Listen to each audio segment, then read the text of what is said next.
Samantala, nakiindak po sa saliw ng Gangnam Style ang Miss Universe 2012 first runner-up na si Janine Togonon para sa kampanya kontra paputok naman ng DOH. At may live report si John Consulta. John?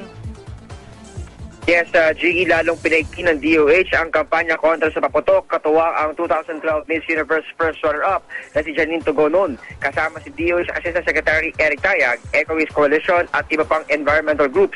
Umindak sa tugtog na Gangnam Style ang beauty queen para palakasin ang panawagang umiwas na sa paputok ang ating mga kababayan sa pagsalubong sa bagong taon. Mas okay raw na buo ang mga daliri sa bagong taon, kaya mas mainam na gumamit na lang ng alternatibong paingay. Umigot din kanina, Jiggy, ang Department of Health, mga barangay officials at environmental groups sa mga kalsada ng Pandakan sa Maynila.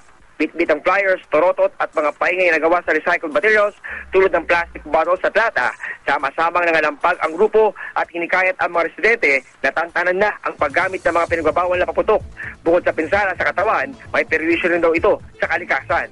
Sa ngayon, JK, umakit na sa 108 mula sa bilang na 72 kahapon ang bilang ng mga naging biktima ng paputok.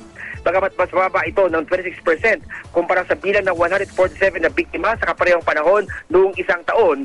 Todo paalala ang DOH na umiwas ang ating mga kababayan sa mga tinuturing ng mga delikadong paputok para iwas disgrasya. Ayon pa sa DOH, kapag hindi bumaba ang bilang na ito, ay mapipilitan silang suportahan na ang partial ban ng pagbebenta ng paputok at tanging accredited groups na lamang ang maaaring benta ng mga paputok at ipagbabawal ang tingi-tinging pagbebenta para maiwasan ang mga problemang hatid nito. Jiggy? Maraming salamat, John Consulta.